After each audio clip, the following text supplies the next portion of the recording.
Huh?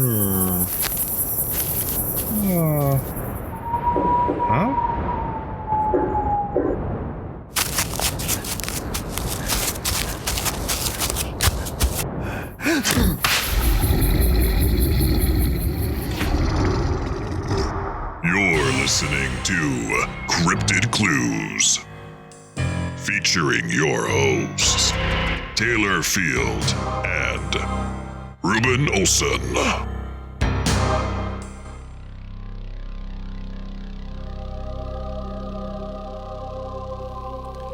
Hello, ladies, gentlemen, and people folk. It's time for another episode of Cryptid Clues. I'm one of your hosts, Reuben Olson. I'm your other host, Taylor Field. But before we get to our topic, got a couple plugs we're just going to shout out. Be sure to check us out. CryptidClues.ca is our home base. You can find our blogs, everything on there, and our episodes. CryptidClues@gmail.com if you want to reach out, get in touch with us. And then our social media channels, we're on Twitter, Cryptid Clues, and on Facebook, Cryptid Clues there as well. So, that aside, We are going to be talking about a very special topic today that was recommended to us by our one and only Patreon so far. Mm-hmm. I'm not going to name drop him anymore. You know what? He's had his time in the he knows who he spotlight. is. We've talked to him lots. So anyways, we're going to be talking about the Chupacabra. Chupacabra means goat sucker in Spanish. Specifically, chupa means to suck and cabra means goat. It is said to have originated in Latin America, specifically Puerto Rico and Mexico. Now, I believe the chupacabras were first reported around 1995, although I found a little bit of fluctuation on that. Seems to be that one of the first few reports was by Madeline Tolentino, where chupas were blamed for attacks on goats, sheep, and other domestic animals that were being found completely drained of blood. Taylor, I believe you have some notes on Miss Madeline there. I do. So, from what I had found, her experience was in 1996. So, she had seen the chupacabra through a window. This was in her home in, I hope I'm pronouncing this right, Canovanas, a town east of San Juan. So, as she describes it, a bipedal creature with black eyes, reptilian skin, and spines shooting down its back, and as she claimed, was responsible for the animal attacks across the country. She detailed that it hopped like a kangaroo, and here's the key thing that I found to be the most intriguing. It reeked of sulfur. Yep, I have a note on that as well. That is super interesting. Everyone seems to describe this chupacabra as having red eyes, and that really stands out to me, because every time we talk about a cryptid with red eyes, a sulfur stench is usually implied. Yes, absolutely. And this is, again, she says black eyes, sulfur, all that stuff. It makes black me... eyes on this one. What's that? Black eyes? Black eyes on this one. Okay. Correct, yeah. Now, that was, again, she reported it in 1996, but the specific time and date of that I could not find. However, I mean, like you said, though, the uneaten carcasses that are left around, and this is something that she attributed to being the reason as to all these bodies lying around. Well, yeah, that's such a strange thing. I mean, at the time that the chupacabra was really being reported is that they were finding livestock just seemingly drained of blood. Nothing was really eaten away. They're being found with puncture wounds in their chest or their neck area. Looks like fangs or something like that. Not a lot of research was really done on as to why. Like, I know there were a few dead animals that were taken, apparently dissected, and they found, oh, they still have plenty of blood left in them.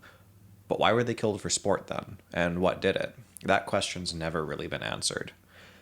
Something interesting to note, too, is right around the time that Madeline Tolentino was reporting the chupacabra, a movie was released around the same time, and it was Species. It had creatures similar to the initial descriptions of the chupacabra, although, of course, if you've seen Species, they're a lot more human-like. A lot more ladylike as well. True. It's funny because that was actually filmed partially in Puerto Rico, oddly enough. And again, if you look at some of the less human parts, the more alien-like attributes of that entity, it definitely has some possible similarities as far as, like black eyes and the sharp things on its spine. I get a lot of reports apparently with the red eyes and black eyes. Like The it red seems I see red eyes and that stands out to me more. Yeah. Interesting to note, again, as Chupacabra sightings go on, it slowly becomes less and less reptilian-like in reports and more canine-like. And it would seem that a different type of Chupacabra is being reported in pretty much all the same places. These ones are simply smaller and stand upon 4 feet, generally canine in appearance but hairless. Actual specimens were produced, and they have all been identified by biologists as coyotes, dogs, or canine hybrids, sometimes with strange features, possibly due to mutations, maybe from mange. Also, they've been found with infestations of the mite Sarcoptes scabi, which I'm not sure if I'm pronouncing that right at all. That's one of the worst things we do on this show is pronounce things wrong. But it was suggested that the canines attacked livestock mainly because of the debilitating effects of the infestations, plus it was putting wild prey out of their reach when they could no longer live efficiently out in the wild. They were heading out to farms, looking for cheap and easy prey, and of course, if there's chickens wandering around or some other kinds of livestock, it's pretty easy to attack something that's in a cage or a pen. Mm-hmm. And all those animals that have been found drained of blood or had puncture wounds just had no other visible damage. So there's still this happening with the dog-like chupacabras as well. Now, of course, the specimens that have been produced have turned out to be regular old canines just with infestations or mange. Still kind of weird that livestock is still dying without really being eaten and just drained of blood, or at least of some of their blood. So what could cause a puncture wound on purpose and just kill for sport? I mean, my mind goes to vampire. Like, that's just the cliche kind of plot twist of how my mind's thinking of this. But little tiny Dracula kangaroo. Yeah. I want to suck your blood. You mentioned mange, and I think that's a great thing to bring up because it adds to the misidentification of these creatures. Again, Chupacabra seems like it's something that started out as one thing, and people have attributed it to this 4-legged canine creature. Now, if you don't fully understand or know what mange is, again, it's a skin disease, and it is highly contagious. Now, this is the interesting part. Contagious amongst dogs, it's able to infect plants, birds, and even reptiles. The reptile part I thought was really, really interesting. Only in the sense that the red-eyed Chupacabra scaly thing that we looked into originally, that's what I felt was an interesting kind of like bridge connection there. It's mange. It doesn't have to be anything like concrete. Maybe those Komodo dragons are just invading Mexico and Puerto Rico right now. They're all catching mange, getting red eyes, and sucking blood out of things now. They're thirsty boys. Yeah. The more so the description for the reptile-like version. So from what I had found on that, they were much more like leathery, scaly, greenish-gray skin, sharp spines and quills running down their back, approximately 3 to 4 feet high. So they're not tall. They're super, super tiny. Yeah, they're like alien pets. Kind of, The Greys come down for a landing and they have their dogs with them. They're just like little reptilian kangaroo things. Oh, that's super cool. I really like that. That's super cool. Get them, boy. Sick them. And like you said, they stand up and they hop in a fashion similar to a kangaroo. And then, you have this canine version with like what is reported usually more of a pronounced spinal ridge, pronounced eye sockets, fangs, and claws. But those ones aren't necessarily spotted on 2 legs. It's always usually on all 4s. And I remember seeing the photos that you were referencing of them finding actual specimens. They definitely look different, but even then, them being classified as a hybrid or just kind of offshoot of, genetic disease or whatever you want to call it, I don't know if I'd necessarily want to classify that as a cryptid, but I'm just trying to figure out where did that come into play where people started referring to that as a chupacabra? Right. There's like a gap there. You have the alien species-like chupacabra, and it was blamed for all these attacks. And then all of a sudden it just shifts into hairless canines. They're killing things and livestock. Let's call it a chupacabra. Absolutely. Or people are just super frightened. They don't know what they're looking at, and they see something darting down the road that looks like a skinwalking type dog, and they're like, "Oh, chupacabra!"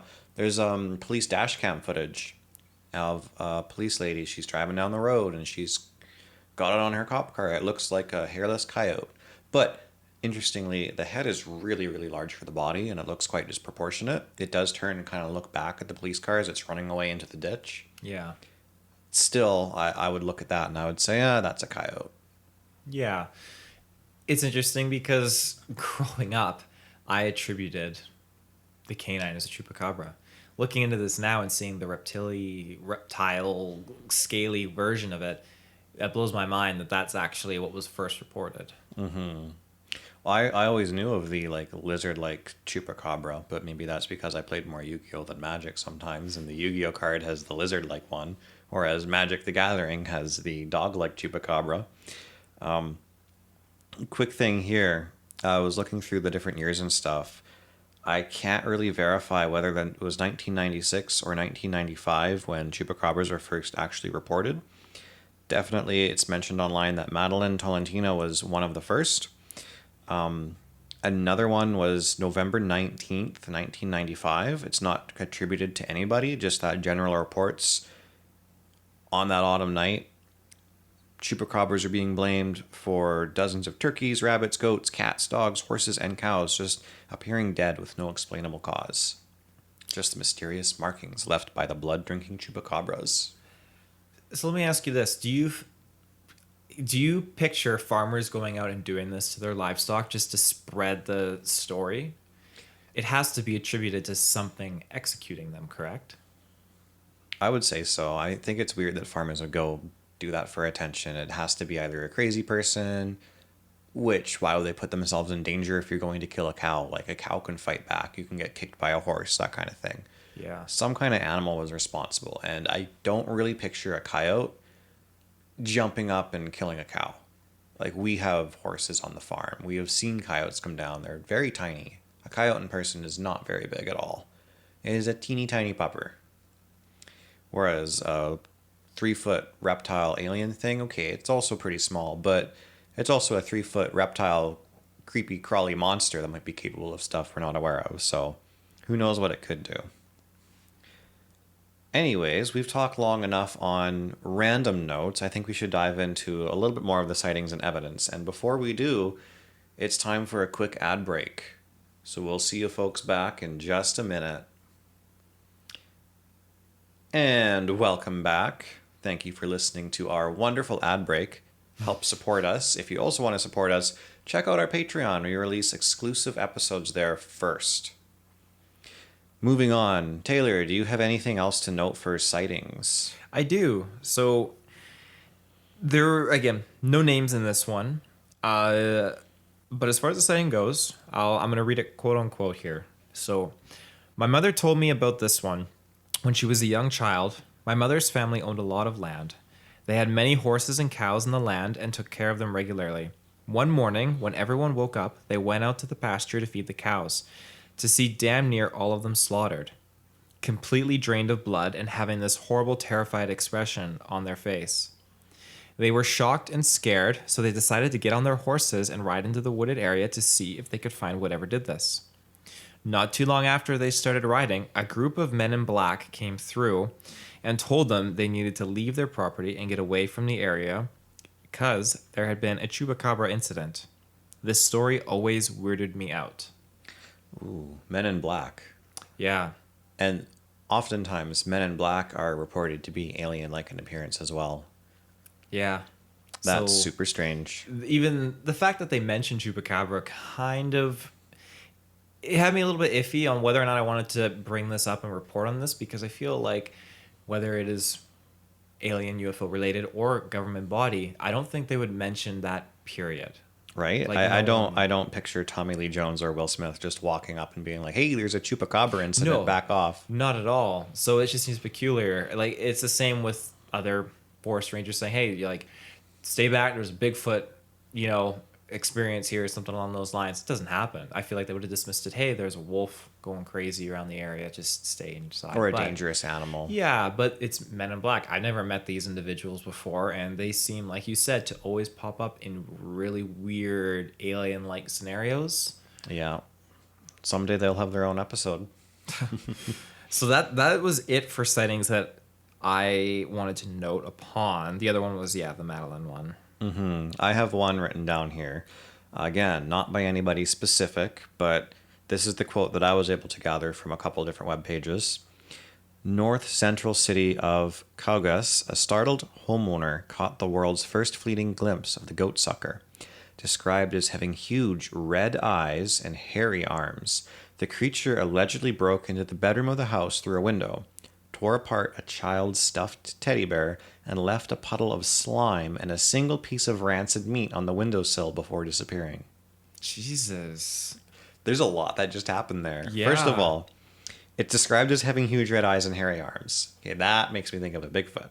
However, this is a Chupacabra sighting.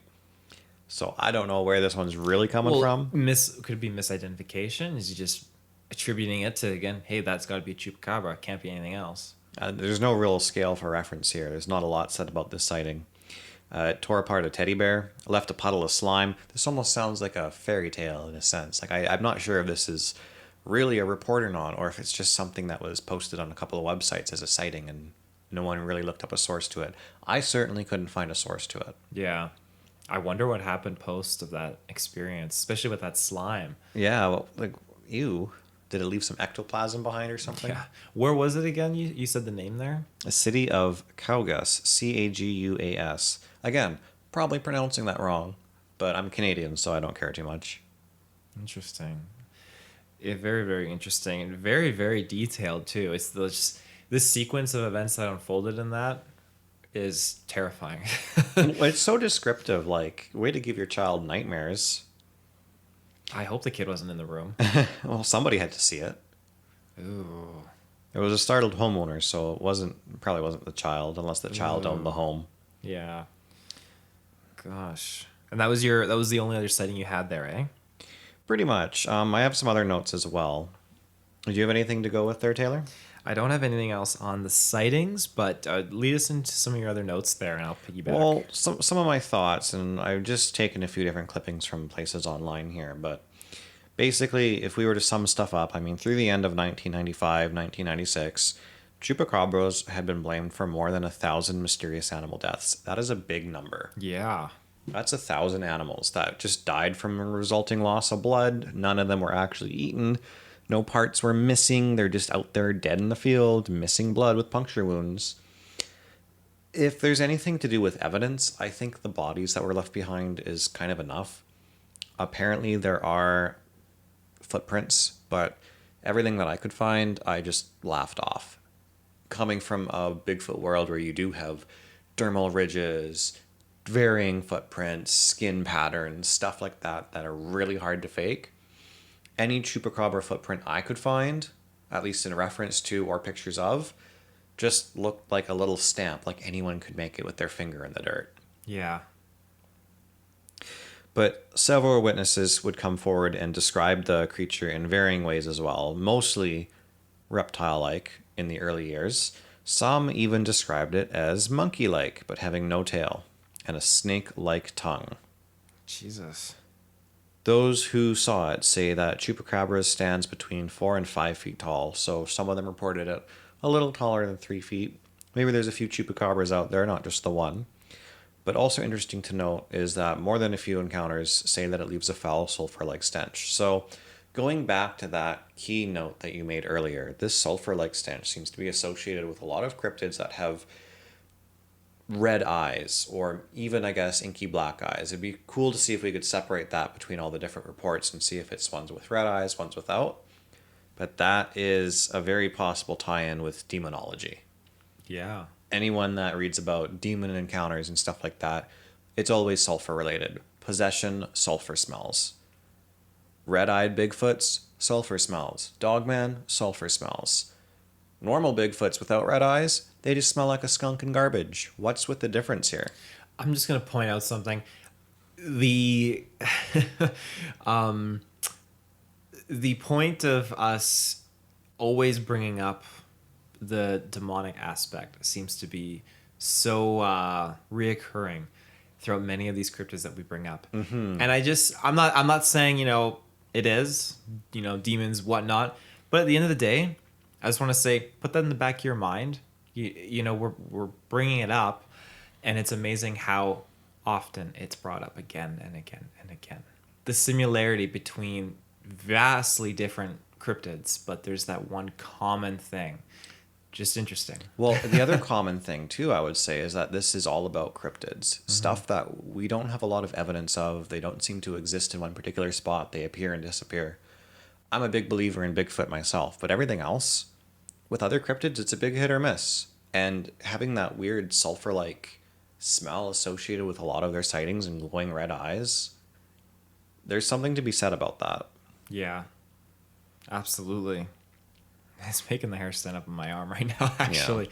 But there's quite a big variety of witness reports, and I would say that I want to say that all of the dog-like chupacabra sightings just have too much in common with coyotes or regular dogs. And they're all North American mostly too. From what I could find, I couldn't see anything, south of the border that was more canine. And it's all in coyote territory out in desert-like areas yeah. too. And in the desert-like areas, they're parched, they're not very healthy.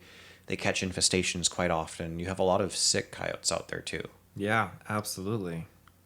I did see. Oh, where is it? I believe mostly in the States. Argentina. Okay, yes. So the chupacabra has gone into sightings in Mexico, Argentina, Chile, Colombia, and even the United States. All have reports that have come out.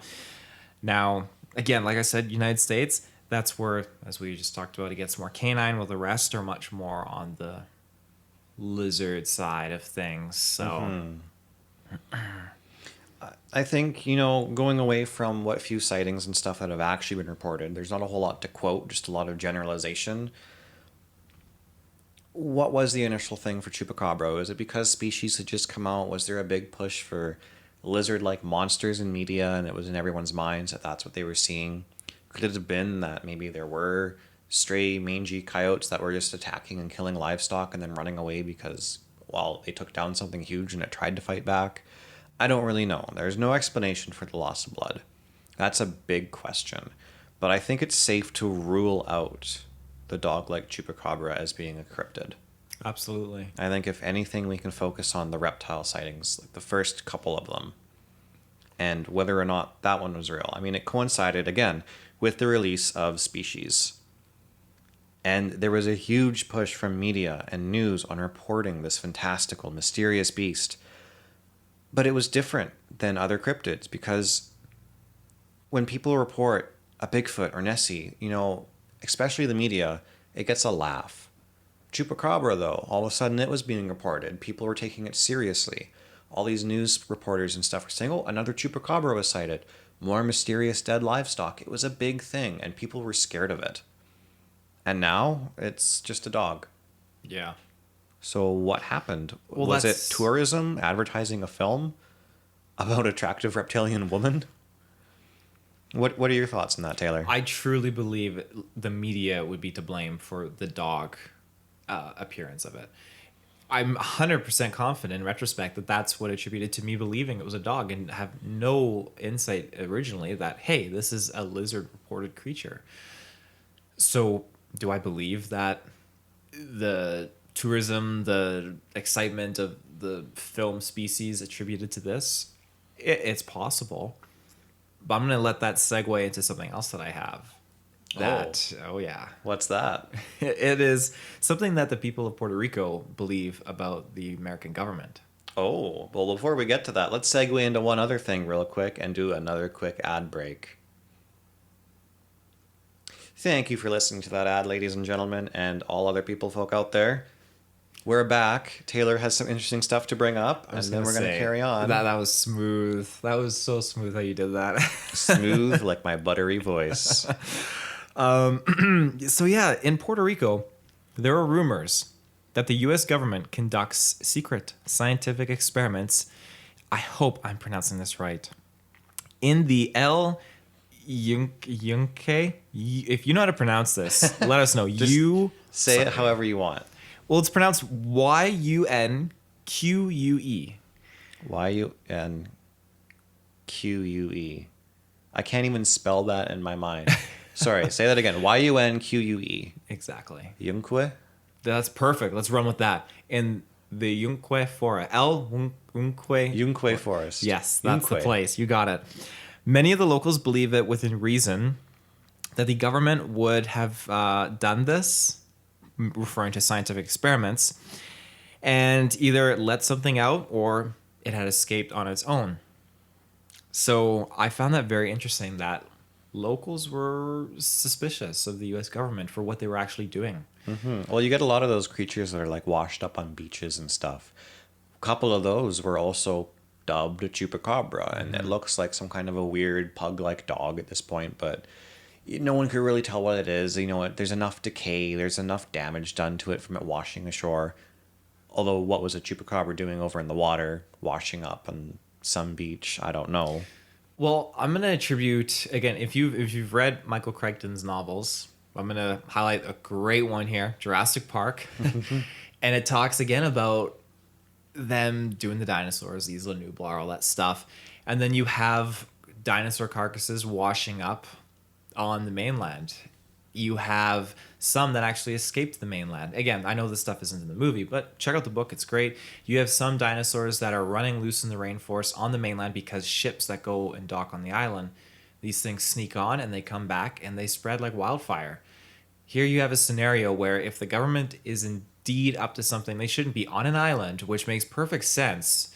An island that is far away from, the United States, North America, Canada, all that stuff.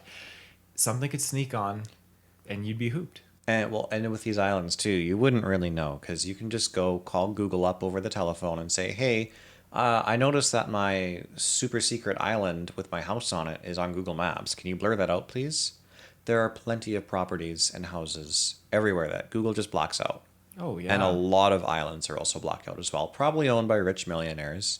But who's to say that some secret research facility just couldn't be blocked or Well, that's blurred just out? it. I just watched a documentary detailing. It's on Netflix about billionaires. It's great, and it details about how for these rich billionaires, getting a fancy car, it's nothing. I'm pretty sure I'm quoting this right. Buying an island is like putting a down payment on a house for them. Now, it goes hand in hand with what you said. The governments have a lot of money. If they want to get an island, again, Puerto Rico is. They're not hiding Puerto Rico. Puerto Rico's Puerto Rico. It's out in the open. It's on Google Maps. But there's things that they could hide and they could cover up. Maybe there's an island right next to Puerto Rico that I've never seen before, never heard about, not even on Google Maps. They own. Maybe these things are going to Puerto Rico from ships going nearby.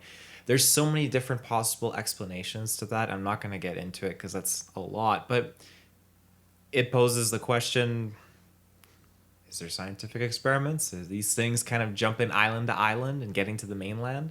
Right. Just Or curious. perhaps our little gray friend Paul is bringing around his pet Spot, who's got a penchant for blood. Well, you mentioned Paul. Now, the blood being drained, I do kind of want to associate that with... You kind of go into the more mid-east of... Abductions? Well, yeah, the United States. Go into like the center part of the country.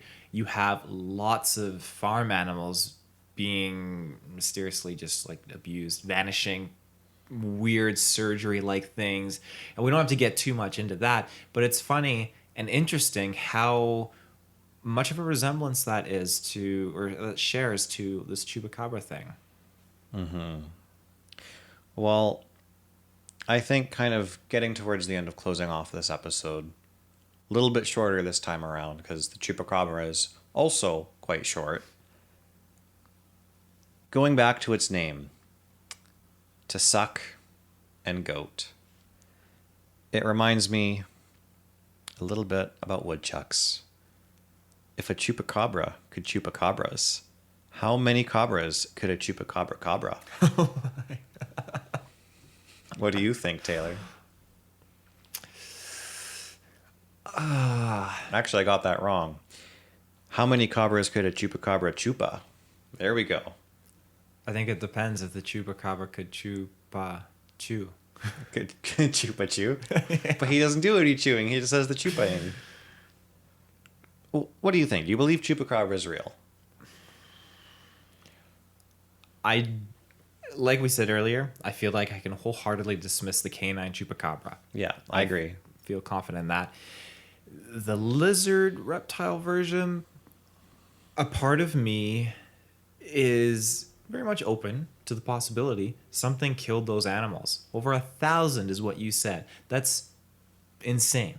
When you're looking at farmers that have their livelihoods depending on their harvest and their animals, and you can't expect them to just go out and just be popping them off left, right, and center. Like they need them. So if for something Okay, to come Bessie, in- time for some blood. well, yeah, like something serious is going on, and unless it's something vampiric in nature, it just doesn't make sense for it to be anything else other than an animal that we haven't discovered. And that's again why I'm kind of leaning towards this being a very real thing, because I don't know a lot of different animals out there that are going around leaving very unique holes in selective parts of the body and absorbing or draining most of the blood and leaving the carcass, because most things would eat the organs and all the insides and leave a mess everywhere. Maybe in a future episode we'll discuss vampires and find out that a whole bunch of them are centered in Puerto Rico and Mexico. That'd be crazy. That'd be insane. But good idea for an episode. Absolutely. Well, I think that about wraps this one up. So, Taylor, do you want to take us away? Yeah, again, tune in every Monday, because that's when episodes are going to be dropping for Cryptid Clues. And like Reuben said earlier, a Patreon. You can get these episodes ad-free, and we'll put them out a week early, sometimes sooner than that. And you can get exclusive Patreon episodes as well. There are 2 up on our feed, I believe, at this time, but we got many more on the way. So there's definitely going to be a lot more stuff to pop off in there and to check out. But if you want to reach out to us, CryptidClues@gmail.com, and check us out on our website, CryptidClues.ca. So until next time. Until next time, folks. Bye-bye.